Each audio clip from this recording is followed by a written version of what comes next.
Continue reading Krishna book by A.C. Bhaktivedanta Swami Prabhupada, The Liberation of Balwala, and Lord Balaram's touring the sacred places. Lord Balaram prepared himself to meet the demon Balwala at the time when the demon usually attacked the sacred place. There appeared a great hailstorm, the whole sky became covered with dust, and the atmosphere became surcharged with a filthy smell. Just after this, the mischievous demon Balwala began to shower torrents of stool and urine and other impure substances on the arena of sacrifice. After this onslaught, the demon himself appeared with a great trident in his hand. He was a gigantic person, and his black body was like a huge mass of carbon. His hair, his beard, and his moustache appeared reddish like copper, and because of his great beard and moustache, his mouth appeared dangerous and fierce. As soon as he saw the demon, the Lord Balaram prepared to attack him. He first considered how he could smash the great demon to pieces. Lord Balaram then called for his plough and club, and they immediately appeared before him. The demon Balwala was flying in the sky, and at the first opportunity Lord Balaram dragged him down with his plough and angrily smashed the demon's head with his club. Balaram's striking fractured the demon's forehead, making blood flow profusely. Screaming loudly, the demon, who had been such a great disturbance to the pious Brahmanas, fell to the ground like a great mountain, with a red oxide peak being struck and smashed to the ground by a thunderbolt. The inhabitants of Naimisharanya, learned sages and Brahmanas, became most pleased by seeing this, and they offered their respectful prayers to Lord Balaram. They offered their heartfelt blessings to the Lord, and all agreed that none of the Lord Balaram's attempts to do something would ever be failure. The sages and Brahmanas then perform a ceremonial bathing of Lord Balaram, just as the demigods bathe King Indra when he is victorious over the demons. The Brahmanas and sages honored Lord Balaram by presenting him with first-class new clothing and ornaments and the lotus garland of victory. This garland was the reservoir of all beauty and was everlasting. It was never to be dried up. After this incident, Lord Balaram took permission from the Brahmanas assembled at Naimisharanya, and accompanied by other Brahmanas, went to the bank of the river Kausiki. After taking his bath in this holy place, he proceeded toward the river Sarayu and visited the source of the river. Traveling on the bank of the Sarayu river, he gradually reached Prayag, where there is a confluence of three rivers, the Ganges, the Yamuna, and Saraswati. Here also he took his bath, and then he worshipped in the local temples of the demigods, and, as enjoined in the Vedic literature, offered obeisances to the forefathers and sages. He gradually reached the ashram of the sage Pulaha, and from there went to the rivers Gandaki and Gomati. After this, he took his bath in the river Vipasa. Then he gradually came to the bank of the Sona river. The Sona river is still running as one of the big rivers in Bihar province. He also took his bath there and performed the Vedic ritualistic ceremonies. He continued his travels and gradually came to the pilgrimage city of Gaya, where there is a celebrated Vishnu temple. According to the advice of his father Vasudeva, he offered obeisances to the forefathers in this Vishnu temple. From here, he traveled to the delta of the Ganges, where the sacred river Ganges mixes with the Bay of Bengal. This sacred place is called Ganga Sagara, and at the end of January every year, there is still a great assembly of saintly persons and pious men, just as there is an assembly of saintly persons in Prayag every year called a Magha Mela Fair. After finishing his bathing and ritualistic ceremonies at Ganga Sagar, Lord Balaram proceeded toward the mountain known as Mahendra Parvat, where he met Parshuram, an incarnation of Lord Krishna, and offered him respect by bowing down before him. After this, Lord Balaram returned toward southern India and visited the banks of the river Godavari. After taking his bath in the river of Godavari and performing the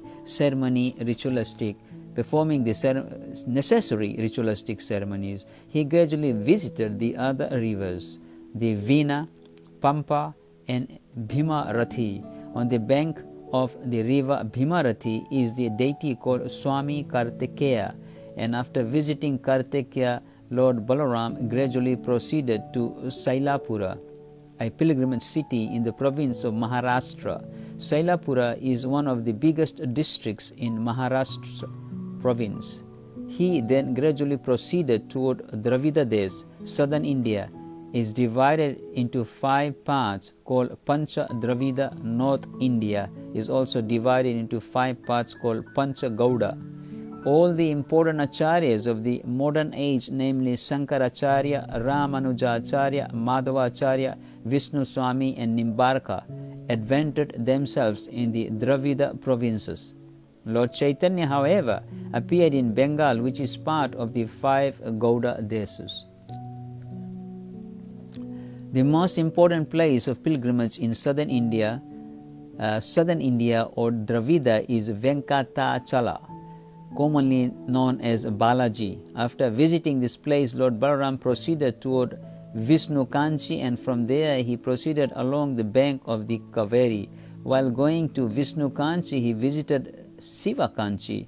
Lord Balaram took his bath in the river Kaveri. Then he gradually reached Rangakshetra. The biggest Vishnu temple in the world is in Rangakshetra, and the Vishnu deity there is celebrated as Ranganath. There is a similar temple of Ranganath in Vrindavan. Although not as big as the temple in Rangakshetra, it is the biggest in Vrindavan. After visiting Rangakshetra, Lord Balaram gradually proceeded toward Madurai, commonly known as the Mathura of southern India. After visiting this place, he gradually proceeded toward Setubandha, the place where Lord Ramachandra constructed the stone bridge from India to Lanka. In this particularly holy place, Lord Balaram distributed 10,000 cows to the local Brahmana priests. It is the Vedic custom that when a rich visitor goes to any place of pilgrimage, he gives the local priests houses, cows, ornaments, and garments as gifts of charity. This system of visiting places of pilgrimage and providing the local Brahmana priests with all necessities of life has greatly deteriorated in this age of Kali. The richer section of the population, because of its degradation in Vedic culture, is no longer attracted by these places of pilgrimage, and the Brahmana priests who depend on such visitors have also deteriorated in their professional duty of helping the visitors. The Brahmana priests in the places of pilgrimage are called Panda or Pandita. This means that they were formerly very learned Brahmanas and used to guide the visitors in all details of the purpose of coming there, and thus both the visitors and the priests benefited by mutual cooperation. It is clear from the descriptions of Srimad Bhagavatam that when Lord Balaram was visiting the different places of pilgrimage, he properly followed the Vedic system after distributing cows at Setubandha.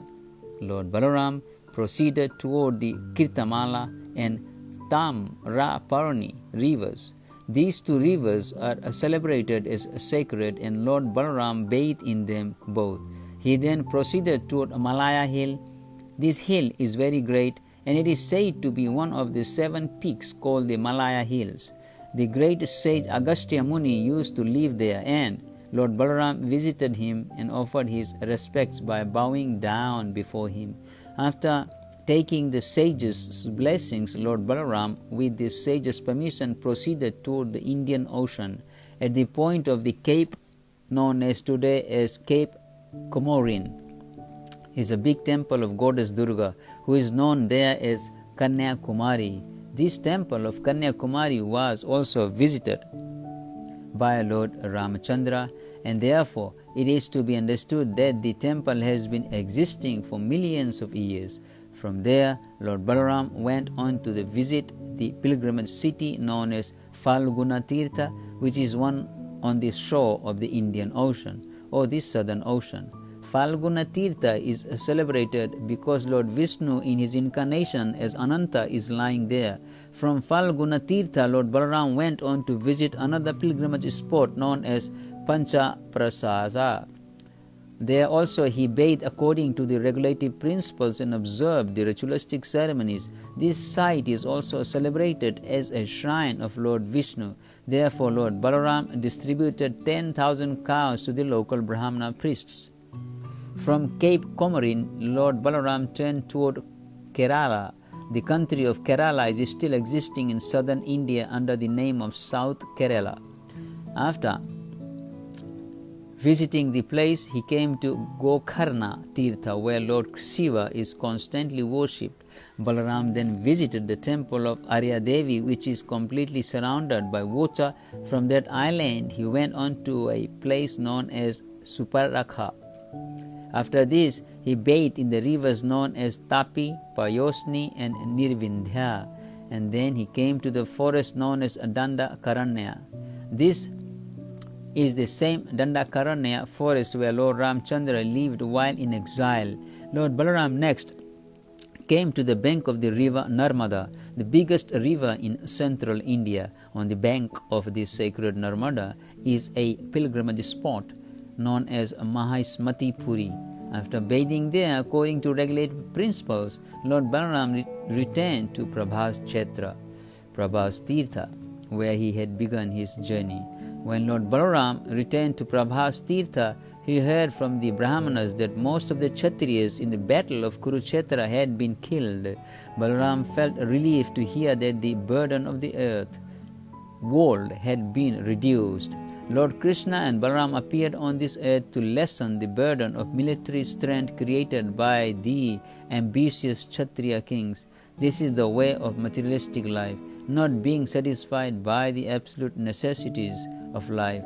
People ambitiously create extra demands, and their illegal desires are checked by the laws of nature or the laws of God.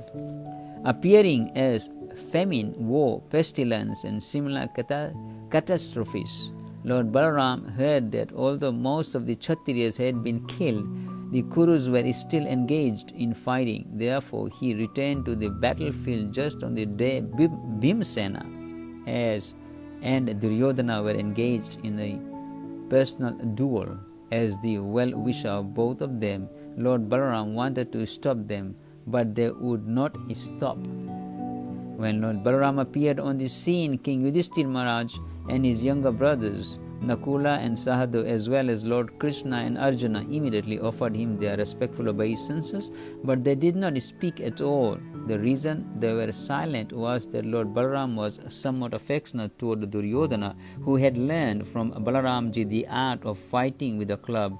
When the fighting was going on, King Yudhishthira and others thought that Balaram might have come there to say something in favor of Duryodhana, and they therefore remained silent. Both Duryodhana and Bhimsena were very enthusiastic in fighting with clubs, and in the midst of a large audience, each very skillfully tried to strike the other. While attempting to do so, they appeared to be dancing. But nonetheless, it was clear that both of them were very angry.